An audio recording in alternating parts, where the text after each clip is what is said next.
Hello everyone, welcome back to essentials of Ayurveda. तो हम आज लेके आए हैं आपके लिए एक और नया सीरीज जिसका नाम है चरक चिकित्सा सीरीज। तो इस सीरीज में हम डिस्कस करने वाले हैं चरक चिकित्सा स्थान के जो चैप्टर्स हैं, 30 अध्याय हैं।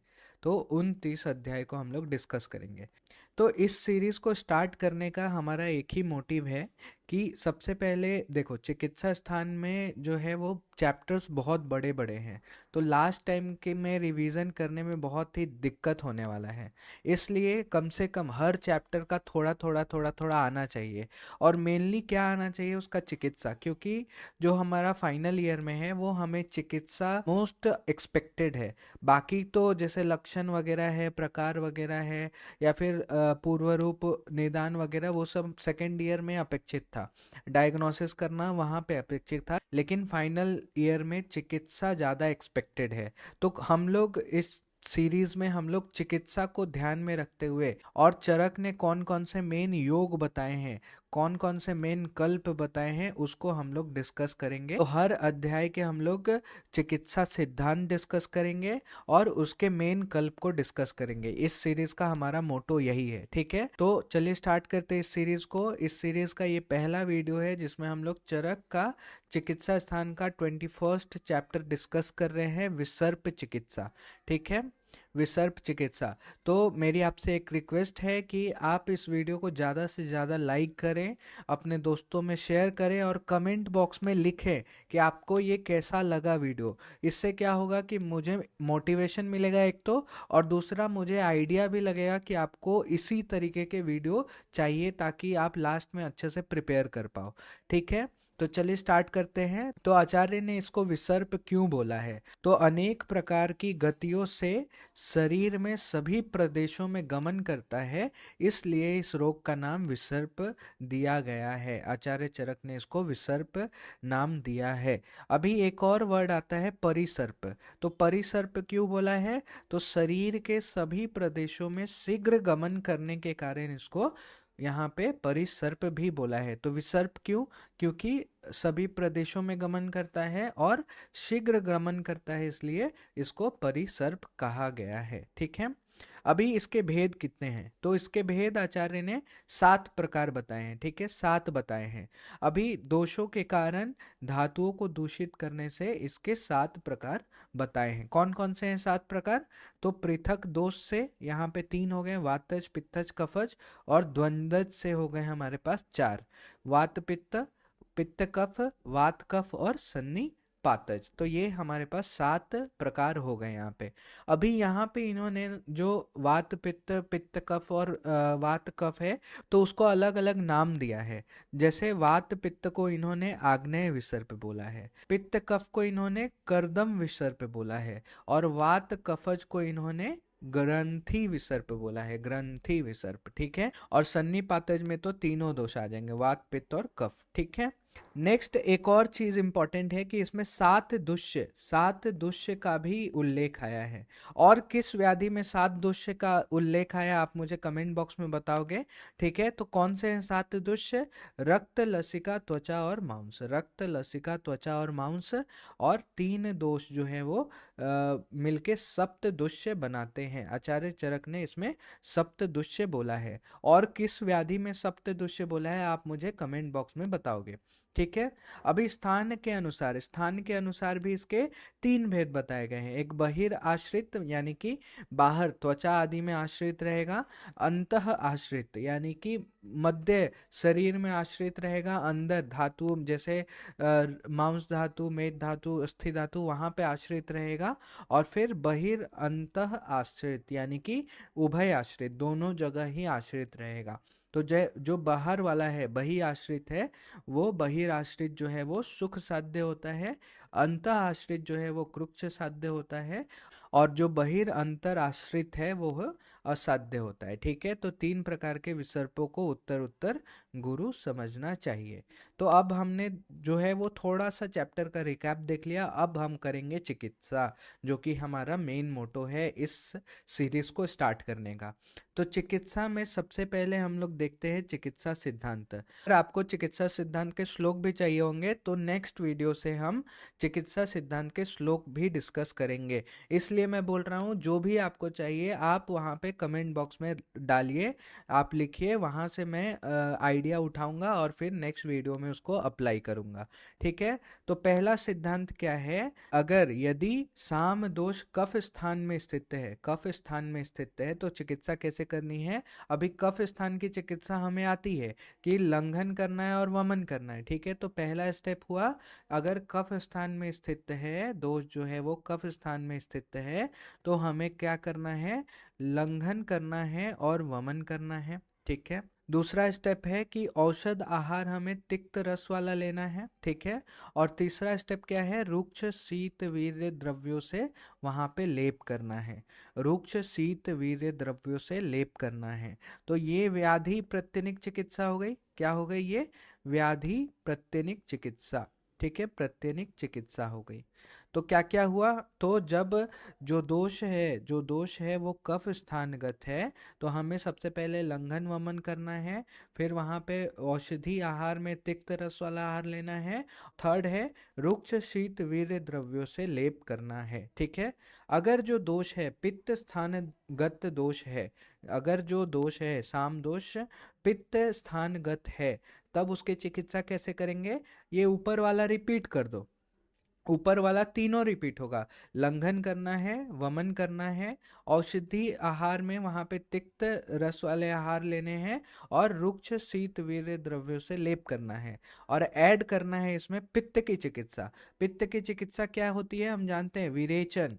पहला है विरेचन और दूसरा है रक्त मोक्षण। ठीक है, तो ऊपर वाला तीनों उठा के सेम लिख दो और फिर विरेचन और रक्त मोक्षण ऐड कर दो। ठीक है, तो ये हो गया पित्त स्थानगत दोषों की चिकित्सा। अगर वात स्थानगत दोष है तो उसकी चिकित्सा कैसे करोगे, तो वहां पे हम करेंगे रुक्ष औषध का प्रयोग। ठीक है, रुक्ष औषध का प्रयोग कर लिया। लेकिन अगर रक्त पित्त का अनुबंध हुआ तो प्रारंभिक अवस्था में, यानी कि जो अर्ली स्टेज होता है उसमें हम लोग स्नेहन का प्रयोग नहीं करेंगे, नहीं करना चाहिए। और तीसरा सिद्धांत ये कहता है कि दोष अधिक रूप में प्रकोपित होने की स्थिति में है तो विरेचक घृत अथवा रक्त मोक्षण करवाना चाहिए। तो ठीक है, देख लो यहाँ पे हमने तीन चीजें पढ़ी अभी। क्या क्या पढ़ा, अगर कफ स्थान में है तो लंघन वमन करना है, औषध आहार में तिक्त रस का सेवन करना है, और रुक्ष शीत वीर्य द्रव्यों का लेप करना है। पित्त स्थान में आया तो सेम रिपीट करना है ऊपर वाला, बस यहाँ पे विरेचन और रक्त मोक्षण ऐड कर देना है। फिर वात स्थानगत आया तो वहां पे रुक्ष औषधि का प्रयोग करना है, और अगर रक्त पित्त का अनुबंध हुआ तो स्नेह का प्रयोग नहीं करना है। लेकिन अगर दोष अधिक रूप में प्रकोपित है तो विरेचक घृत और रक्त मोक्षण करना चाहिए। ठीक है, तो ये सिद्धांत हुआ। अभी कुछ योग बताए हैं आचार्य ने। तो चिकित्सा योग में हम लोग सबसे पहले देखेंगे संशोधन के लिए। तो वमन करने के लिए, क्योंकि वमन तो कर रहे हैं ना, तो वमन करने के लिए कौन सा योग बताया है चरक ने, कफ पित्त। अगर कफ पित्त जन्य विसर्प रोग है तो उसमें मदन फल, मुलेठी, इंद्रजौ का प्रयोग करना है वमन कराने के लिए। ठीक है, अगर विरेचन करना है तो विरेचन करने के लिए हम लोग कौन सा योग यूज करेंगे, तो हम लोग जानते हैं ये बहुत ही फेमस है, निशोत्थ चूर्ण, यानी कि जो श्वेत तिव्रत होता है उसका चूर्ण हम लोग दूध या फिर घृत में मिला करके देंगे, या फिर उसको त्रिफला क्वाथ के साथ भी दे सकते हैं। और अगर जो विसर्प है बाह्य या फिर शाखागत है तो वहां पे हम लोग कर देंगे रक्त मोक्षण। ठीक है, तो यहाँ चिकित्सा योग भी समझा।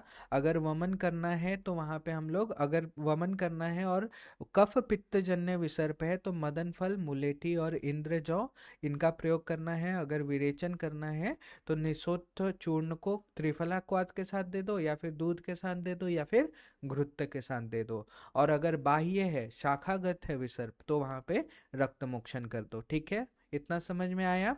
अभी हम लोग देखते हैं कि कौन कौन से क्वाथ और कौन कौन से घृत बताए हैं चरक ने विसर्प अध्याय में। तो उन्होंने बोला है मोथा, नींब की छाल, परवल की पत्ती का क्वाथ। अभी लास्ट में हम लोग जो मेन सबसे मेन है जो याद रखने लायक है वो वाला वापस से लास्ट में हम लोग योग डिस्कस कर लेंगे, ठीक है। तो क्वाथ में पहले मोथा, नींब की छाल या फिर परवल की पत्ती का क्वाथ लेना है।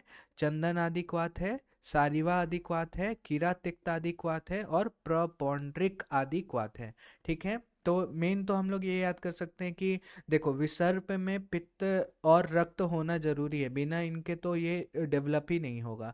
तो और हम जानते हैं कि पित्त और रक्त को ट्रीट करने के लिए चंदन, सारिवा, कीरा तिक्त जितने भी तिक्त रसात्मक द्रव्य है उनका प्रयोग किया जाता है, तो वही याद करेंगे तो ज़्यादा अच्छा रहेगा। तो हम लोग याद करेंगे चंदन आदि क्वाथ, सारिवा आदि क्वाथ और तिक्त कीरा तिक्त आदि क्वाथ, ठीक है। घृत में क्या याद करना है?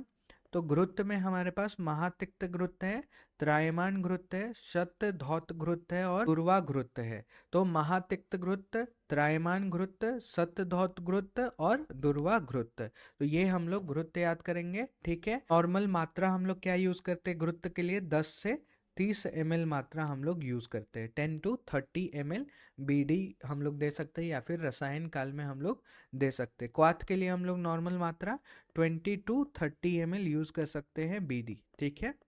20 to 30 ml बीडी यूज करते हैं। अभी ये जो सतधौत घृत है, सतधौत घृत देखो वात, रक्त, पित्त की प्रधानता वाले विसर्प में यूज करने के लिए आचार्य ने बोला है। अभी ग्रंथिज विसर्प, ग्रंथिज विसर्प में कौन कौन से दोष होते हैं जल्दी कमेंट बॉक्स में लिख दो अगर आता है तो हम पढ़े हैं कि अगर ग्रंथिज विसर्प है तो वहां पे वात और कफ का वहां पे संसर्ग होता है, ठीक है। तो इसकी चिकित्सा कैसे करेंगे? तो वात और कफज विसर्प वाली चिकित्सा करेंगे। तो क्या क्या है देखो वात कफज विसर्प की चिकित्सा? तो सबसे पहले है रुक्षण करना है, क्योंकि वात में हमने देखा था कि रुक्षण चिकित्सा करनी है, वहां पे रुक्ष औषधि का प्रयोग करना चाहिए। फिर रुक्षण के बाद लंघन करना है और पंचछीरी वृक्षों की त्वचा के क्वाथ से वहां पे परिसेचन करना है, ठीक है। क्या करना है? पंचछीरी त्वचा की जो क्वाथ है उससे परिसेचन करना है। तो पहला रुक्षण करना है, फिर वहां पे लंघन करना है और फिर परिसेचन करना है। उसके बाद है पंचछीरी वृक्ष की त्वचा से वहां पे प्रदेह का भी प्रयोग करना है। तो कितना इजी हो गया, पंचछीरी वृक्ष की त्वचा के क्वाथ से वहां पे परिसेचन भी कर रहे हैं और वहां पे प्रदेह का भी, उसी का प्रदेह भी लगा रहे हैं। फिर तीसरा है वहां पे रक्त मोक्षण करना है। चौथा वहां पे तिक्त रस साधित घृत का प्रयोग करना है। फिर वहां पे उपनाह का प्रयोग करना है। उपनाह कैसा होना चाहिए? उष्ण होना चाहिए। क्यों होना चाहिए? क्योंकि वात और कफ इसमें शीत गुण होता है, इसलिए वहां पे उपनाह उष्ण होना चाहिए और स्निग्ध उत्कारिका होना चाहिए, ठीक है। स्निग्ध उत्कारिका होना चाहिए। लास्ट है हमारे पास लेप लगाना है। तो लेप में हमारे पास ऑप्शन क्या क्या है चरक ने दिए हैं? दंत्यादि लेप लगा दो, फिर मूलक आदि लेप लगा दो, बल आदि लेप लगा दो, अश्वगंधा को पीसकर कल्क बना करके लेप लगा दो। आचार्य चरक ने पता है क्या बोला है दंत्यादि लेप के बारे में? कि ये जो दंत्यादि लेप है ना, ये पत्थर को भी तोड़ सकता है। अगर हम लोग पत्थर पे अप्लाई करेंगे तो ये जो कफज ग्रंथि होते हैं उसको तो तोड़ना आम बात है इसके लिए। तो ये बहुत ही स्पेशल लेप है, तो दंत्यादि लेप याद रखना हमेशा। तो ग्रंथज विसर्प की चिकित्सा हमने क्या क्या देखा? सबसे पहले वहां पे रुक्षण करना है, फिर लंघन करना है और फिर परिसेचन करना है और उसके बाद प्रदेह लगाना है। प्रदेह और परिसेचन किससे करना है? पंचछेरी वृक्षों से, ठीक है। उसकी पंचछेरी वृक्षों की त्वचा की क्वाथ बना करके, ठीक है।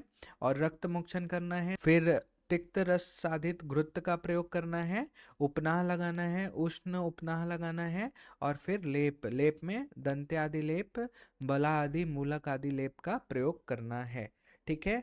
बहिर्परिमार्जन चिकित्सा, तो वहां पे उन्होंने बहुत सारे प्रदेह और प्रलेप का ऑप्शन दिया है, हम लोग कोई भी वहां पे सिलेक्ट कर सकते हैं। तो दो चार नाम याद रखना है।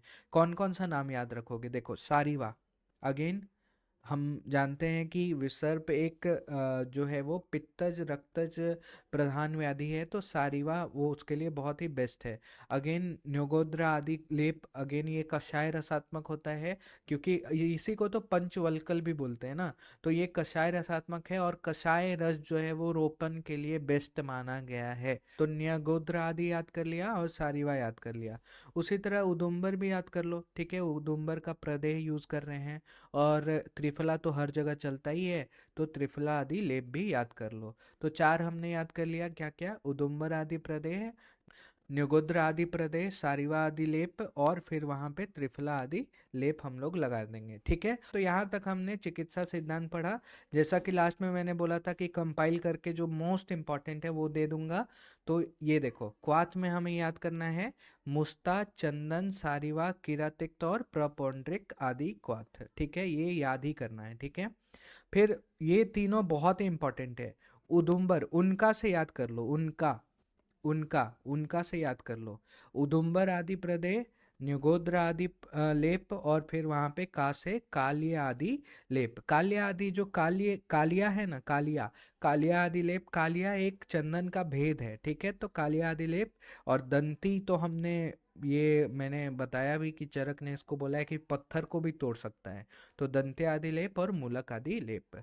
एक बहुत ही इंपॉर्टेंट तेल है, इसमें वर्णन किया गया है, जो कि इसके जब तुम फलश्रुति में देखोगे तो इन्होंने इसको गुल्म और व्रण व्रण अध्याय में भी, जब हम लोग द्विवर्णीय अध्याय पढ़ेंगे तो उसमें भी इस तेल का वर्णन आया है। कंपिल्लक आदि तेल, ये भी बहुत ही इंपॉर्टेंट तेल है। ठीक है, कंपिल्लक आदि तेल, एक ही तेल का वर्णन आया है यहाँ पे। ठीक है, कंपिल्लक आदि तेल।